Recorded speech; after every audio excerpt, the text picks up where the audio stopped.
All right, my friends, thank you for coming back to the Happy Pill podcast. Today is actually the first time I'm doing a video recording of it, and you may notice that there are hearts popping on the top of my head. Yes, yes, yes, yes.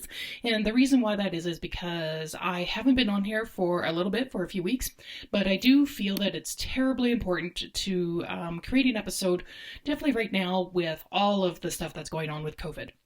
I don't want to get into too many details or too many numbers or graphics or anything like that. But what I did want to talk about is for someone like me with CPTSD, how challenging of a time it's actually been. We know what's going on in the world. It's not very pleasant. It has literally affected everybody and everything. Look at my bank account. Oh my God. That has taken a bit of a slash. But so has everybody else's. And you know what? This is the time where we just really, I feel like I'm just emphasizing or saying everything that everybody always talks about, being kind to one another, just keeping the social distancing and da da da da da da da, and all of that info, which is such important information. But, you all know it all. I'm not saying anything that's new.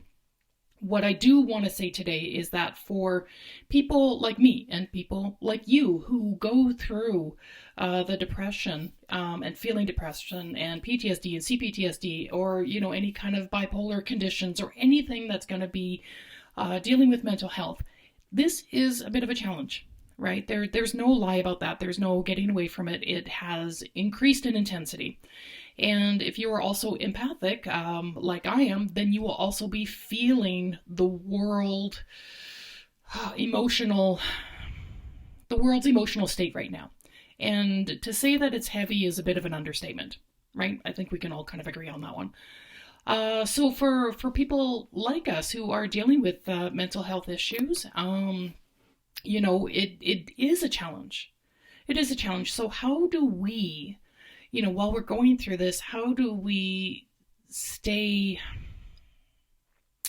proactive? I guess that's the word I want to use, is proactive in our mental health right now, because it is very challenging. So here's what I've been going through. And again, my voice is still up and down, so just bear with me, but it is getting a little bit better. I'm still working on the issues. I have definitely felt increased panic, like to the point that I've actually recognized it. Like I last night I felt it. I could feel this panic coming on again, and I could feel it in my chest, and it was all about uncertainty. There is just no certainty with anything right now. Whatever we thought that we could imagine for our lives, or that we wanted to manifest for ourselves, or that spiritual connection, it just feels like it's all kind of shifted right now. Right? Like, do you not feel the same way? Like, it's all uncertain. And because everything is so uncertain, it creates panic, which is certainly going in through the world. The whole world is feeling this. We're not alone in this. And last night, I had to stop myself. I said, just no,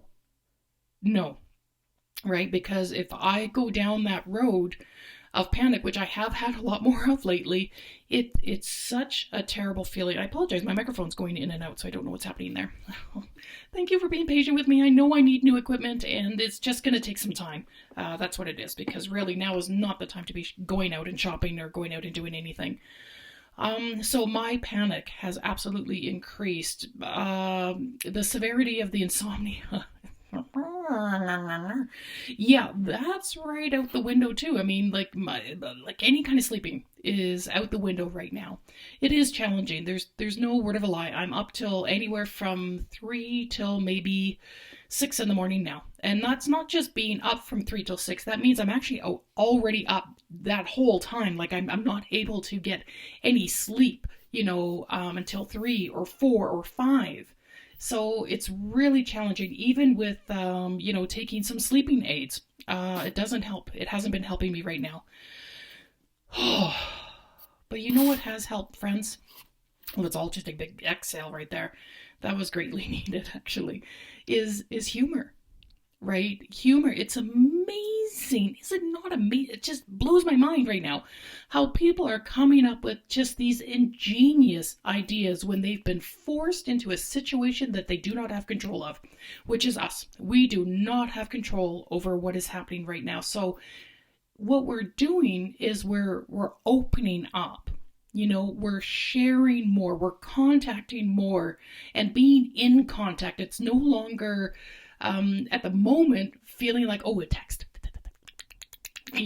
That's not like working anymore, right? We now are opening ourselves to go, wow, what is that thing? It's actually a phone. Oh my God, let me dial the number. Dial, dial, dial, dial, dial.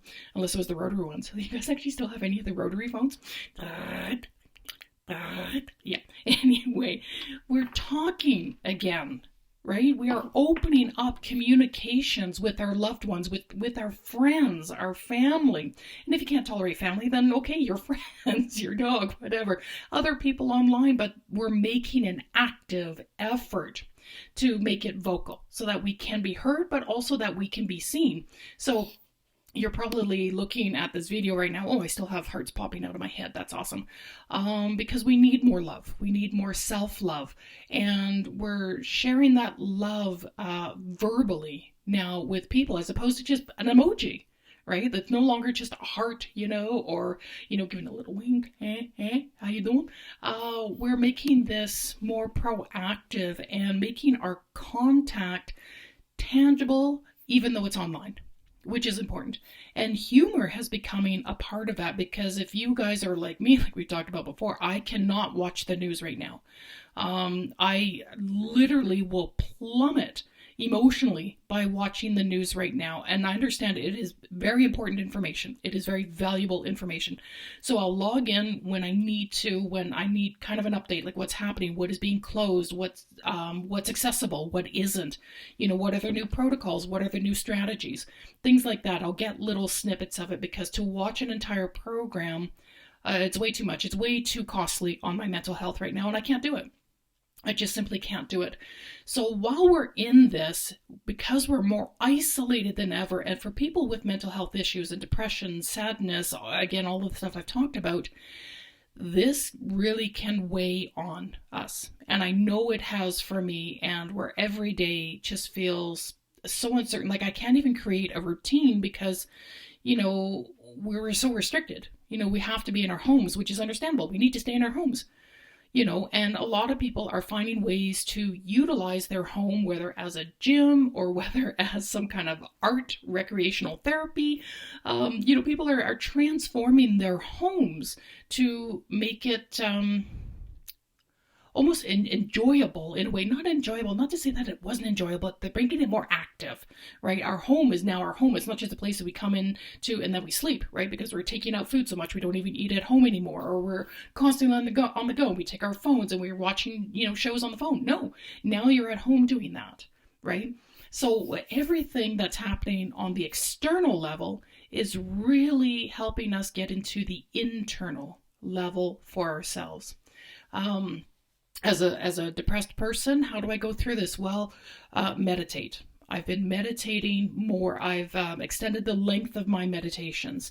Now, I've been breathing through these panic attacks. Holy cripes almighty. Oh, there goes my mic. Sorry about that. My mic dropped. I have got to get new equipment soon. I will. Sorry about the boo-boo, but the drop, but that's okay. Breathing. Oh, my stars. I have been breathing. I've been tapping on my heart center. I've been tapping on the top of my head. I've been doing tapping as a way to calm myself down. I actually will do an episode on tapping, because some people are like, what the hell is that? I'll get into that in another episode. But just touching these touch points, the acupressure points that are on our bodies that can help alleviate stress. That's what essentially tapping is. So I've been doing tapping. I've been journaling, been drinking lots of tea. And as you can see on this one, this is me and my niece, Melissa, on there. She love her to pieces. So yes, she gave me this mug. When did you give this to me? Well, a few years ago. I'm going to have a sip while I'm here. Ooh, still a little warm. Okay. So yes, I love that mic. Love that mic. Sorry, love that mug. Hi there. Dealing with the panic. I have to breathe, get into the present moment. This is all the stuff that Eckhart Tolle's been talking about for years already, is by being present. And even in our present moment, we're feeling the stressors and the pressures of what's going out there and the high level of stress. What's really good is that we're not alone in this. Everybody is going through it. right? So we're not alone in what we're feeling. It's just a matter of how we're going to cope with our feelings, especially in the conditions that are happening right now. So I've actually been creating just some fun workout videos for friends of mine, honestly. I was chatting with a friend of mine and we're online. Now all three of us, me and a couple of my friends, and we're chatting on the phone and and it's great. We're like, oh yes, we should like work out at home. And of course, I don't generally do that. I've been a bit of a lazy bum for sure. But you know what? I did that. And I was like, I'm going to record it. And I was going to show it to my friends, which I did. And then it ended up showing it to a few more friends. And everyone was just laughing about it. And I love that. Listen, if I'm making an ass out of myself, but it's going to make someone laugh, like I'm okay with that, right? Because I'm not trying to do anything to harm myself and certainly not to harm other people. But to just have some laughter right now. And not to mention, I've now done 2 little workouts in 2 days in a row, which is pretty amazing for me. So with that said, it's not like they're hardcore. I've said this before. I'm a bigger girl, right? Of course I need some exercise and some work done on my body, but doing these videos and just having fun with it, not scripting it, not doing anything, just being my natural Ursula self, it just brought a lot of joy to some of my friends that really needed that, and that just makes me feel so good. So it's about doing the things that we can with what we have that make us feel good. So of course I'm going to do a video, and I did another one today, so now I have 2 of them. And you know what I'm going to do? I've already created a YouTube webpage for the Happy Pill podcast. I'm actually going to post these videos on there. So if you go into YouTube, the Happy Pill podcast, you'll listen to some previous episodes of the podcast, and then you're also going to see these videos. I just want it to be fun. Just fun and light and just laughter, because man, honestly, like when I watched back these videos, there goes my microphone again. When I've gone back and watched these videos, I'm laughing because I'm like, damn, I'm such an ass, But isn't that kind of the point? Well, the point is not to be an ass. The point is that we can have fun at ourselves, and I had fun at myself, and it made my friends laugh, and that made me feel so good. So for shits and giggles, I'm putting them up online. You want to watch them? Yay, great. I will not accept any negativity on it whatsoever. I don't need any body shaming. I don't need any kind of shame whatsoever. I am just a beautiful woman who's trying to find her way in the world. So I don't need judgments on my size, my shape, my hair color, any of that kind of stuff. If that's what you want to put on there, guess what? I'm going to delete it, and then I'm going to block you. So just don't put it out there. Right now, we're just needing love and kindness and support, especially with all of the conditions that we are going through right now. So my friends, I hope you enjoy it. This was an unscripted little video. Generally, I do script my podcast so that I can stay on track. I think I'm all over the place on this one, but that's okay. I don't mind. And I am wishing you a wonderful, wonderful groundedness, centeredness within yourself during this time. Okay? I get it. It's difficult when it's coming to depression. I get it. I'm in it. So just know that I'm in it with you, right? And I know that you're in it with me, and we're going to be okay. We don't know what things are going to look like, but I do know that we are going to be okay. You are going to be okay. That's why I've got all the love hearts coming out of my head right now. All right. Thank you for listening. I'm sorry it's taken me a little while to get back into this, but I will talk to you soon, my friends. Mwah. Bye-bye.